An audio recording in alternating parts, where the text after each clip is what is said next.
ஓம் ஜெய் ஸ்ரீரமணாய. பகவான் ஸ்ரீரமண மகரிஷி பக்திஞான இயக்கத்தின் ஆன்மீக அன்பர்கள் அனைவர்களுக்கும் ஏழை மனமார்ந்த இனிய காலை வணக்கம். இன்று நவம்பர் 30 ஞாயிற்றுக்கிழமை. இல்லறம் துறவரம் இரண்டும் நல்லறமே என்ற தலைப்பில் இன்று நாம் தியானிக்க இருக்கிறோம். பிராராப்தப்படியே ஒருவனுக்கு இல்லறமோ துறவரமோ வந்து அமையும். அவனுக்கு இயல்பாக வந்து அமைந்த அறமே உயர்ந்ததாகும். இதில் உயர்வு தாழ்வு என்பது இல்லை. இல்லறத்தானுக்கு என்று தர்மங்கள் உள்ளன. அந்த அறநெறிகளை பின்பற்றி வாழ்வான் என்றால் அவன் இறுதியில் இறைவன் திருவடி சேர்வான். இரண்டு அறங்களில் பொதுவான நோக்கம் பரம்பொருளை அடைவதே ஆகும். ஐயன் திருவள்ளுவர் அன்பும் மரணும் உடைய இல்வாழ்வழி சிறப்பித்து பேசுகிறார். அன்பும் மரணும் உடைத்தாயின் இல்வாழ்க்கை பண்பும் பயனுமது. ஒருவனுடைய இல்வாழ்க்கை அன்பை மையமாக கொண்டும் இல்லற தர்மங்கள் செவ்வனே நிறைவேறுமானால் அந்த இல்வாழ்வு அதனுடைய பண்பும் பயனுமாகும். இல்வாழ்வான் உலகம் வாழ்வதற்கு அச்சாணி போன்றவன். 5 பேர்களுக்கு அவன் துணை நிற்கிறான். தென்புலத்தார் தெய்வம் விருந்தொக்கல் நானென்றாங்கு ஐம்புலத்தாறு ஓம்பல் தலை. தென்புலத்தார் தெய்வம், விருந்தினர், சுற்றத்தார், தன் குடும்பம் என்ற 5ஐயும் பேணுதல் இல்வாழ்வானுடைய சிறப்பாகும்.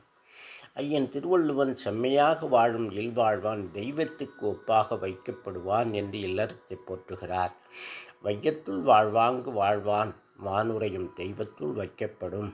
புறப்பற்று அகப்பற்று இரண்டும் அறவே, அறப்பற்றவனே உண்மை துறவியாவான் என திருவள்ளுவன் துறவிக்கு இலக்கணம் வகுக்கிறார். யான் எனதென்னும் செருக்கறுப்பான் வானோர்க்கு உயர்ந்த உலகம் புகும். உலகை துறந்து உடல் ஓம்பும் பொருட்டு பிச்சையேந்தி உண்டு அகப்பற்றுக்களான யான் எனது என்பவற்றை அறவே துறந்து வாழும் துறவிக்கு வானோர்க்கும் உயர்ந்த உலகம் வாய்க்கும் என்று போற்றுகிறார் திருவள்ளுவர். இல்லறம் துறவரம் 2 அறங்களின் பொதுவான நோக்கம் பரம்பொருளை அடைவதாகும். இல்லறத்தான் இல்வாழ்வை தன் தர்மப்படி நடத்தி வரும்போது தேகாபிமானம் தேய்ந்து சுத்த ஆன்ம பாவம் உண்டாகிறது.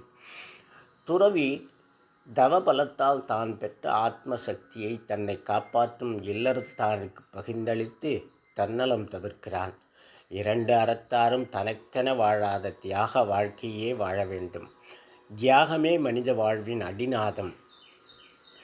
கணவன் மனைவி இருவரும் ஒருவருக்கொருவர் விட்டு கொடுத்து தன் குடும்பத்திற்காகவும் இல்லற தர்மத்தை நிறைவேற்றவும் உலகிற்காகவும் வாழ்கின்றனர்.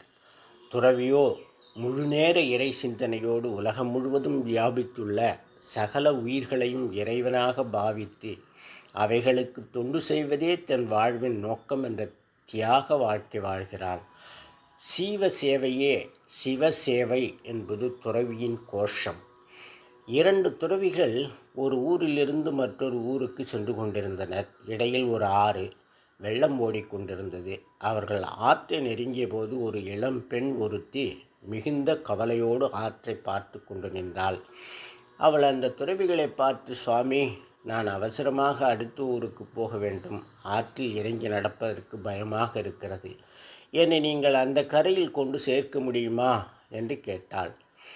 2 துறவிகளில் மூத்தவர், நாங்கள் துறவிகள் அம்மா, பெண்களை தொடுவதில்லை என்று மறுத்துவிட்டார். ஆனால் இளம் துறவியோ, சரியம்மா, நான் உன்னை அக்கறைக்கு கொண்டு சேர்க்கிறேன் என்று அவளை தன் தோள் மீது தூக்கி கொண்டு மெதுவாக ஆற்றில் நடந்து சென்றார். மறுகரை வந்தவுடன் அவளை இறக்கிவிட்டு போய்வாமா என்று சொன்னார். அந்த பெண்ணும் அவரை வணங்கி தன்னுடைய நன்றியை சொல்லிவிட்டு புறப்பட்டாள். மூத்த துறவி அந்த இளம் துறவியை பார்த்து சத்தம் போட்டார். நாம் துறவிகளாச்சே, நீ எப்படி அந்த பெண்ணை தொட்டு தூக்கலாம் என்று சத்தம் போட்டார். ஆனால் இளம் துறவி அமைதியாக, சுவாமி, நான் அந்த பெண்ணை ஆத்தங்கரையிலேயே இறக்கிவிட்டு வந்து விட்டேன். நீங்கள் ஏன் அவளை இன்னும் சுமக்கிறீர்கள் என்று கேட்டார். அந்த இளம் துறவியே உண்மையான துறவியாவார்.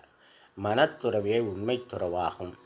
மனத்துக்கண் மாசில நாதல் அனைத்தரும் ஆகுல நீரபெற என்று ஐயன் திருவள்ளுவன் மனத்தின்கண் மாசற்று இருப்பதே தலையாய அறம் என்று இல்லறம் துறவரம் இரண்டிற்கும் இலக்கணம் பேசுகிறார்.